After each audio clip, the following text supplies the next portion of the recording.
Welcome to Mojo Plays, and today we're counting down our picks for the best video game boss battles of each year.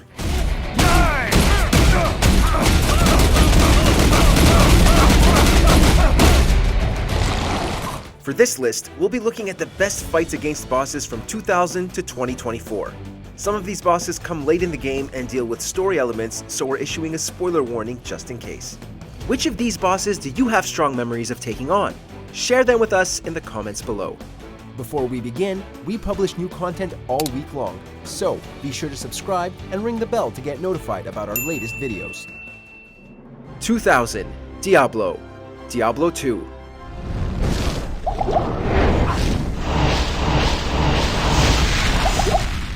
A fan-favorite entry in the series, as well as a cherished boss fight, the big bad of Diablo II ends the story on an extreme high note.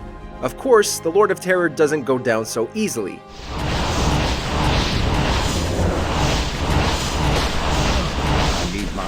As you might expect, Diablo literally brings the heat with a range of fire-based attacks. He's no one-trick pony though, he can also fire a powerful lightning blast and reduce your speed. Attacking from a distance works great, until Diablo charges you, and his melee attacks are almost as deadly as the other ones. It's just the right level of challenging, bringing a satisfying climax to a fantastic game.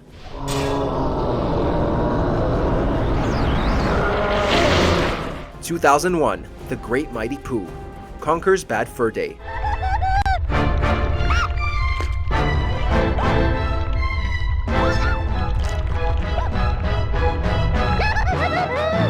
Any boss from 2001 was going to have a tough time appearing as unique as the Great Mighty Pooh. Made entirely of sentient crap, he is by far one of the grossest bosses in video game history. However, we can't deny he has a lovely singing voice. In a perfect clash of horrible and wonderful, the entire fight is a musical number in which he cleverly rhymes nasty poop puns. Do you really think you'll survive in here? You don't seem to know which creek you're in. The mechanics of avoiding his hurled turds and tossing a roll of toilet paper in his mouth aren't too challenging, or even that remarkable. But the character's hilarious absurdity has given him a reputation that's lasted for decades. Oh, I'm going!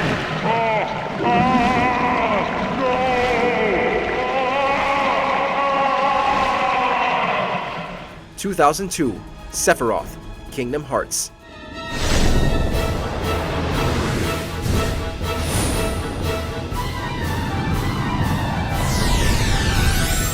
Bringing the world of Final Fantasy and Disney together turned out to be one of the best decisions Square Enix ever made, and the studio clearly understood that, with bosses, it was best to go big. Sephiroth remains one of Final Fantasy's most popular villains, so fans were understandably excited to see him pop up here.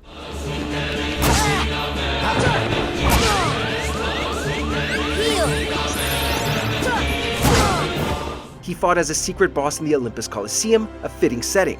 His sword has long range, though he can also close the distance by teleporting on top of performing high-powered magical attacks. It was great seeing some of his turn-based moves in a more action-focused match, all of which will have you frantically trying to avoid them.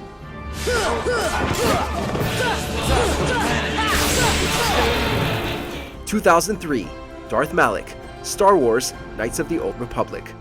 You are eager for blood, Revan, as am I. Very well. You shall have your wish. Once again, we shall face each other in single combat. Following the mind-blowing reveal that the Amnesiac player character is actually the villain's former master, you have to deal with Darth Malik. Whether you choose the hero or villain route, this Sith Lord won't be giving up his title without a major fight.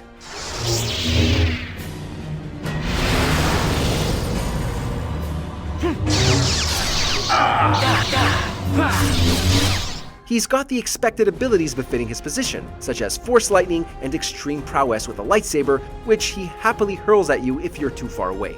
Making this harder is having to deal with the captive Jedis giving him more power. Newer Star Wars games make it look dated, but at the time, this was a clash like no other. And it was the climax of a wonderful build-up from the story. And so it ends, as I somehow always knew it must, in darkness. 2004, The Boss, Metal Gear Solid 3, Snake Eater. One must die, and one must live. No victory, no defeat. The survivor will carry on the fight. It is our destiny. The final fight in Metal Gear Solid 3 is tense from both a gameplay and emotional perspective. Having been betrayed by her towards the beginning of the game, the player hunts the boss and her compatriots throughout.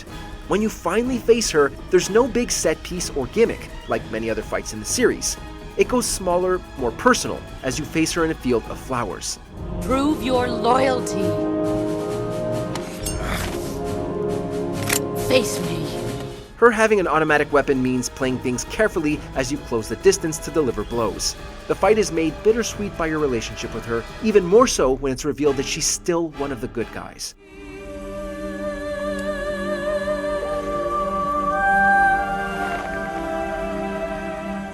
(2005) Avion the Fifth Colossus, Shadow of the Colossus.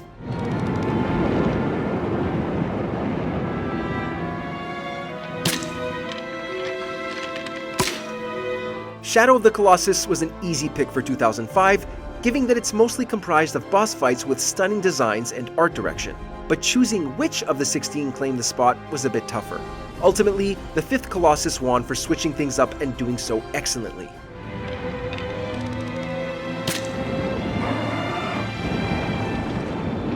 Up until this point, players had been able to climb these towering titans from the ground, but with Avion being a gigantic bird, we had to approach it differently.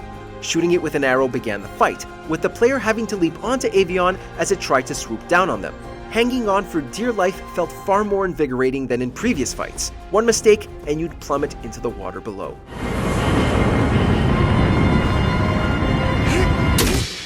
(2006) Stallord, The Legend of Zelda, Twilight Princess.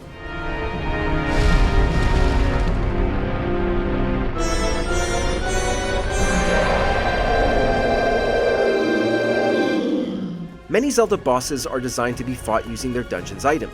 No boss within the franchise makes better use of this formula than Stallord from Twilight Princess. During the first phase, Link must ride the spinner around the circular arena, bouncing back and forth to hit the colossal fossil in the spine, which is protected by skeletal soldiers.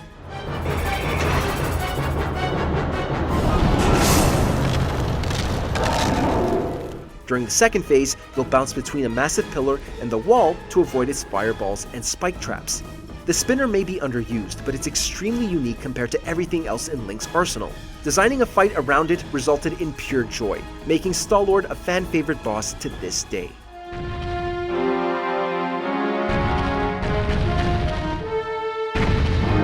(2007) The Sisters of Fate, God of War II.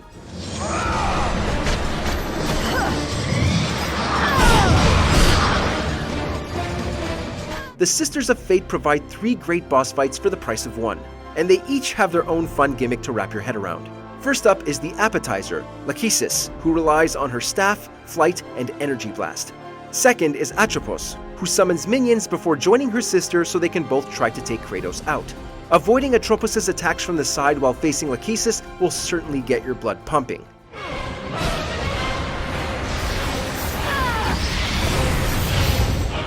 Finally, you'll face the off-putting, building-sized Clotho, who is part boss fight, part environmental puzzle. Each of the sisters brings a different style for the player to adapt to, making it one of Kratos' more memorable encounters. 2008, Taboo, Super Smash Bros. Brawl.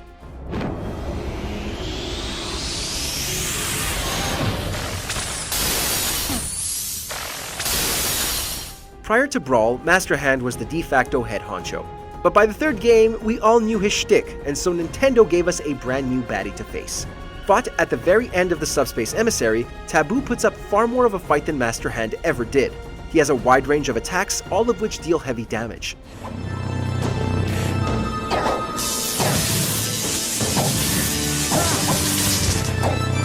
It's possible he'll one-hit KO some of the lighter weight characters. For the heavier characters, he'll still quickly build up your percentage to bring them very sudden deaths. Lasers, teleporting, explosions, shockwaves, and some particularly annoying throws. Taboo has all of these and more to make this fight a challenge.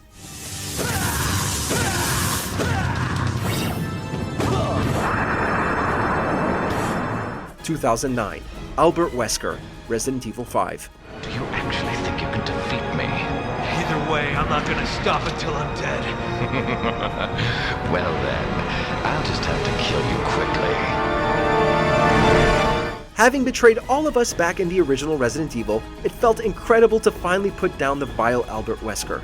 Chris and Sheva will confront this slimy villain in a hangar, with the player having to hide and avoid him until it's the right moment to strike. Using the rockets scattered around the arena is a good call, because he'll also be trying to blow you up. He still moves faster than you would expect from a tanky bullet sponge, though.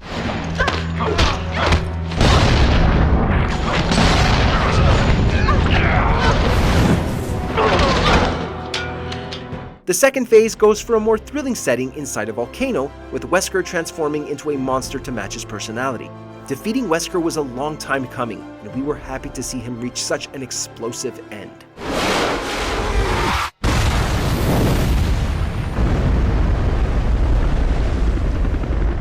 (2010) Zeus, God of War 3. As you wish.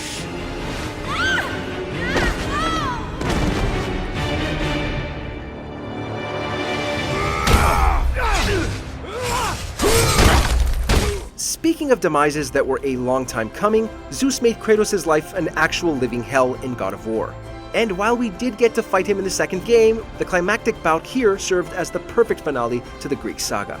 Since he's the leader of the Olympian gods, Zeus comes with several phases and a myriad of deadly attacks. The first half is a 2D fight where he can teleport and electrocute you from the ground and the air.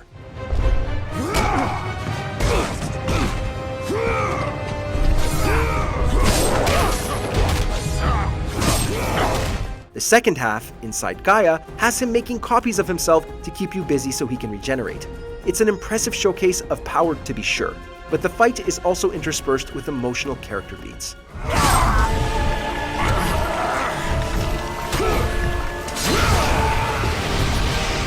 (2011) Mr. Freeze, Batman: Arkham City. I'm afraid I cannot do that, Batman. You have given me your last order. Batman has many clever rogues in his gallery, though Mr. Freeze is one of the most intelligent. For the fight against him in Arkham City, Rocksteady found a neat way to implement his smarts through mechanics. As he stalks you in his lab, there will be a wide array of ways to deal damage to him. However, once you use one, you won't be able to again because Freeze will adapt.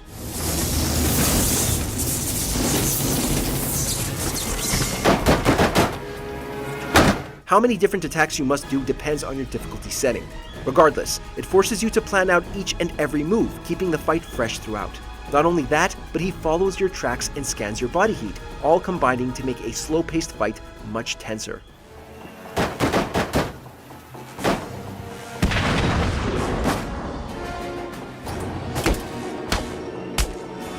(2012) Handsome Jack, Borderlands II.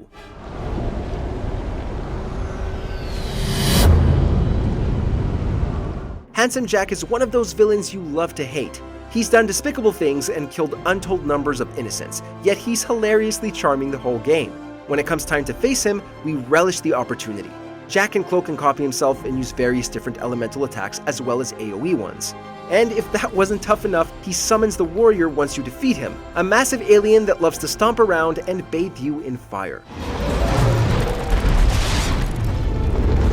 Lava's rising! Get to high ground! Feed on you today. Our hatred for Jack and desire for justice built up over the course of the game, so this fight didn't disappoint. The cherry on top is choosing to cut his dying speech short.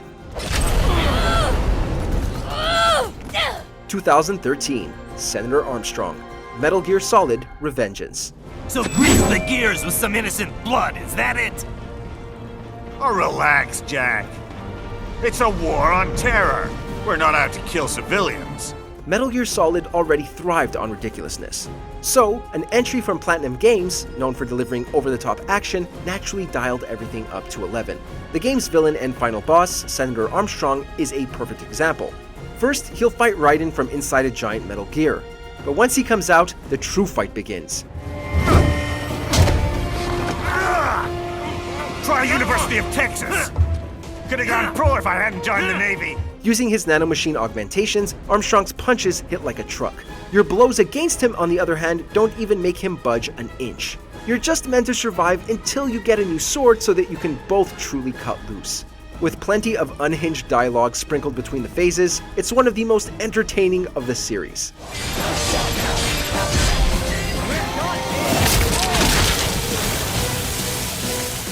(2014) Masked Lumen, Bayonetta II.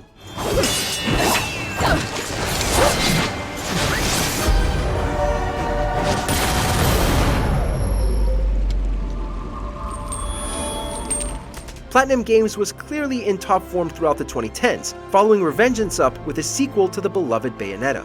Each boss fight was pushed to the extreme in terms of design and quick-paced battle mechanics, chief among them being the witch's rival. You're a Lumen Sage.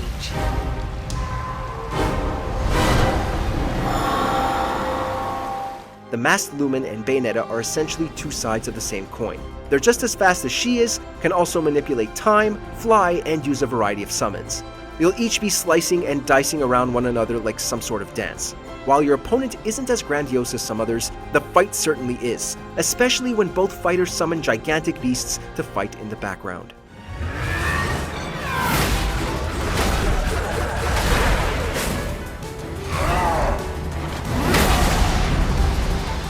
(2015) Lady Maria of the Astral Clock Tower, Bloodborne.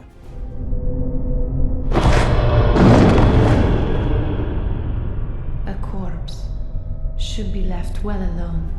Bloodborne has many terrific bosses, but the Old Hunters DLC added some that surpassed those in the base game, such as the deadly Lady Maria. Her design may be a little underwhelming compared to the nightmarish creatures fought elsewhere, but what she lacks there, she makes up for in how she fights. Her first phase is similar to how players fight, with one melee weapon and one ranged one.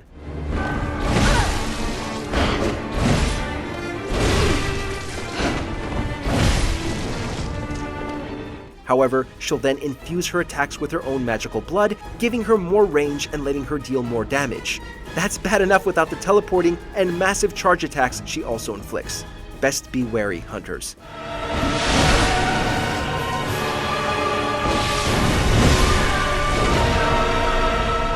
(2016) Cyber Demon, Doom.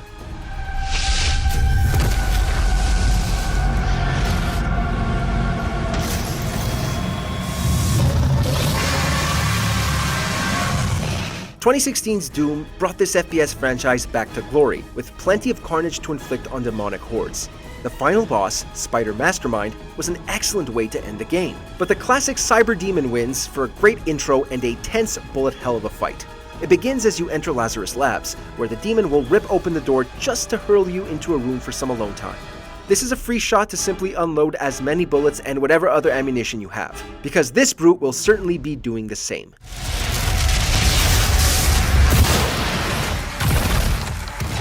Its second phase is fought in actual hell, where it will be far more aggressive.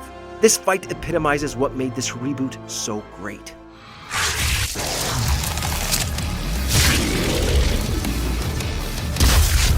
(2017) Monk Maz Koshia, The Legend of Zelda, Breath of the Wild.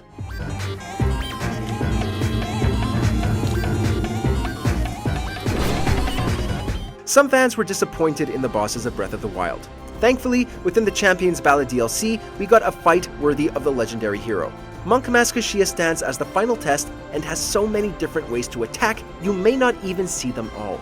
His health bar is broken into several phases, the first of which sees him teleporting and using a variety of elemental arrows. Part 2 will have him continuously make copies of himself to overwhelm you through force.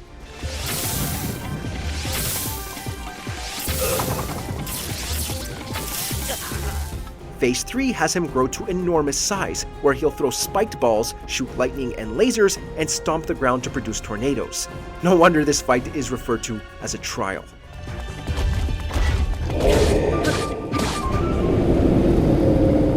(2018) Doc Ock, Marvel's Spider-Man.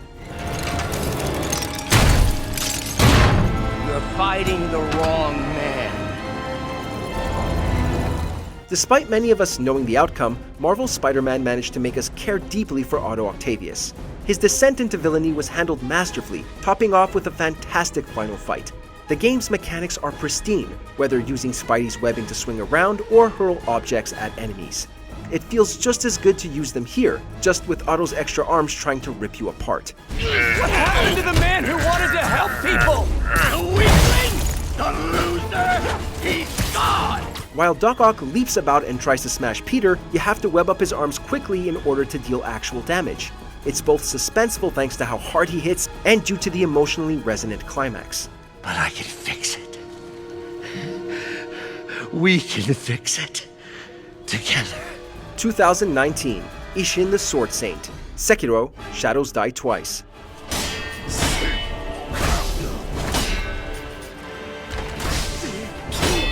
From Software is the current king of challenging boss fights.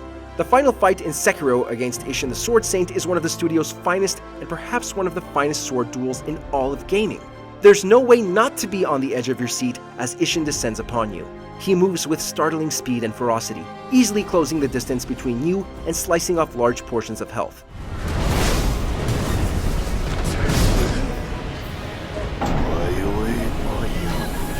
The fight demands patience lest you make a mistake, as well as proficiency with the game's mechanics. Otherwise, it will be a swift, unpleasant death. Ishin is both exciting and terrifying to face, capping the game off in tremendous fashion. 2020, The Rat King, The Last of Us Part 2.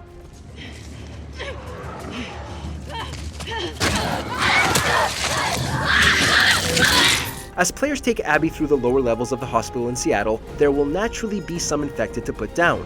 But as you do, you'll be aware of something far more dangerous lurking in the shadows. When the Rat King finally appears, you'll barely have time to register that it's multiple infected looped together before it's time to make a run for it.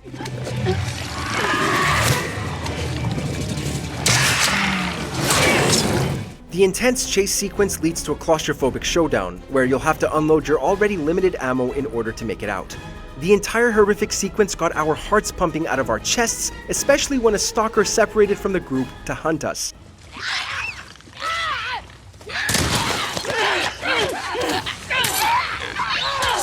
(2021) Raven Beak, Metroid Dread.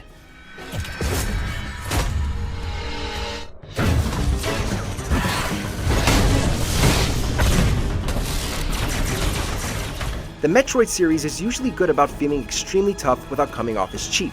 That doesn't make any of the numerous deaths we faced at the hands of Ravenbeak any easier to swallow. The big bad of Dread is an imposing, highly skilled warrior with the necessary skills to put Samus in the dirt.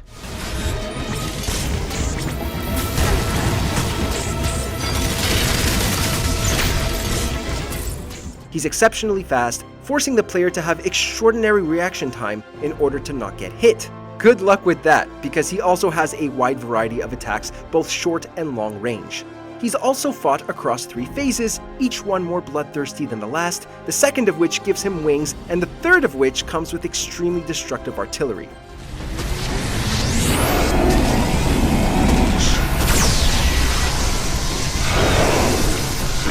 (2022) Malenia, Blade of Mikola, Elden Ring. I am Malenia, Blade of Mikola.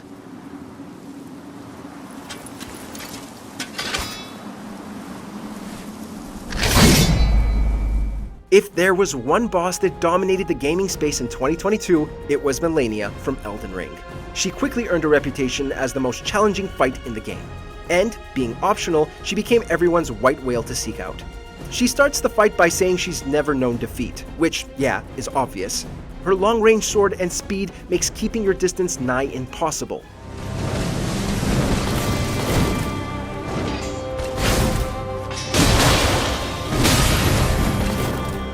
Her signature flurry attack has so many hits, it'll decimate your health bar if it lands. Her second phase hits harder and inflicts scarlet rot to deal damage over time. Plus, throughout the whole fight, every attack she lands on you heals her. From Software clearly outdid themselves with this one. Extraordinary. The mark of a true lord. 2023, Demon King Ganondorf, The Legend of Zelda, Tears of the Kingdom. That is what a king must do.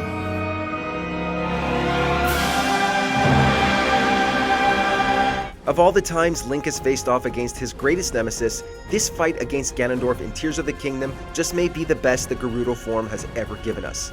He'll swap between the Phantom Ganon weapons for the first phase, all of which deal gloom damage, and can even perfect dodge your attacks.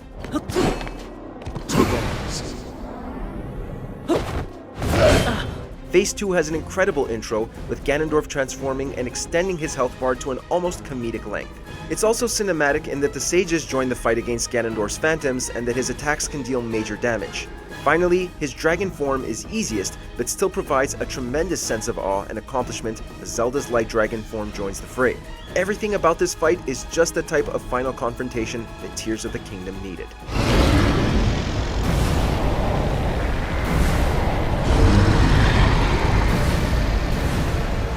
(2024) Promised Consort Radon.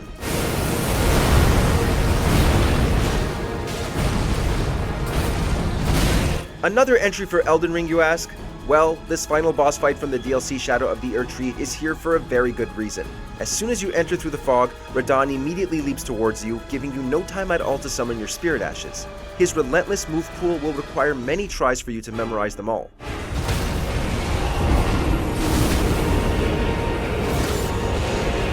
It gets even worse when you enter his second phase, as not only is he even faster, but will start to cast even wider AoE attacks. This boss fight was so ridiculous that From Software released a patch almost 3 months later, nerfing a lot of Radon's aspects. But for those of you who managed to conquer the original version, we salute you.